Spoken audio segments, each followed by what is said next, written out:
সকালে মেয়েকে স্কুলে পাঠিয়ে এত খিদে পাচ্ছিল, আজকে সকাল সকাল একটু চা মুড়ি আর চানাচুর নিয়ে বসে গেছি। সকালবেলায় দেখবে একটানা কাজ করতে করতে বেশ খিদে পেয়ে যায়। জানি না তোমাদের পায় কি না, আমার তো বেশ খিদে পায়। তবে আজকে সকালবেলায় ভোরবেলায় আর কি চা বিস্কুটটা খাওয়া হয়নি। সকালে এত তাড়াহুড়ো থাকে তখন আর খাওয়া হয়নি। মেয়েকে স্কুলে পাঠিয়ে বেশ খানিকক্ষণ সময় পার করে তারপরে মুড়িটা খেয়ে এখন সোজা এই যে চলে এসেছি। বেশ খানিকক্ষণ আগে জামা কাপড়গুলো তো মেলে দিয়ে গিয়েছিলাম, খানিকক্ষণ বলতে সেই ভোরবেলায় আর কি। তবে অনেকটাই টেনে গেছে। যেগুলো শুকনো শাকনা হয়ে গেছে সেগুলো কিন্তু হালকা করে তুলে নিচ্ছি। আর যেগুলো আবার ভিজে এখন কাচাকুচি করেছিলাম নিয়ে এলাম, ওগুলো এখন আবার মিলবো। সকাল থেকে দুবার তিনবার ধরে শুধু কাচাকুচিই করতে থাকি। যত কিছুই করি ততই যেন কাজ বেড়েই যায়, কোনো সময় কাজ আর কমতে চায় না। ভোরবেলা থেকে সেই 3টে 4টে থেকে উঠেও যদি কাজ করি আমার মনে হয় কাজের কোনো বিরাম নেই। এই সংসার থেকে তুমি কিন্তু কখনোই ছুটি পাবে না। ছুটি তোমাকে নিজেকেই একটু বার করে নিতে হবে। ওই আর কি, একটু নিজের বিশ্রাম, একটু নিজের মন ভালো করা। সময়ের সাথে সাথে এগুলো আমাদের ভীষণই প্রয়োজন।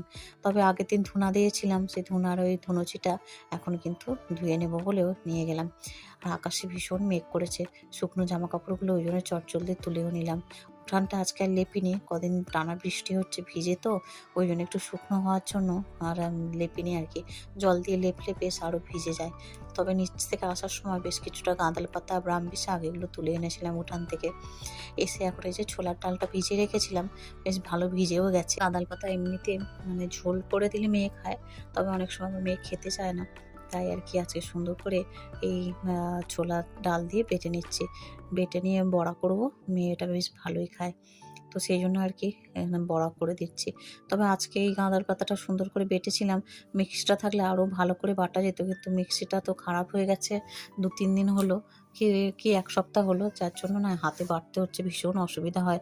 আমি ডালের বড়া টড়াগুলো করার জন্য ওই মিক্সিতেই করে নিচ্ছি, আর তাড়াহুড়োর সময় ওই জন্য সকাল সকাল আর করতে পারিনি। এটা বেলাতেই করতে হয়, ভোরবেলা তো আর এত কিছু করা যায় না। আর সুন্দর করে বেটেও নিচ্ছি। এই যে দেখো এখানে কি সুন্দর পিষে যাচ্ছে, সুন্দর করে, যেহেতু অনেকক্ষণ ভেজেছিল বেশ ভালোই হয়েছে। শিলের পাটাটা ভালো করে ধুয়ে নিয়েছিলাম, যেহেতু শিলটা আমি সবসময় রেগুলার বেসিসে ইউজ করি না, তাই ভালো করে ধুয়ে নিয়েছিলাম। ধুয়ে নিয়ে এখন এগুলো বেটে নিচ্ছি, এর সাথে কাঁচা লঙ্কাও দিয়ে দিয়েছি।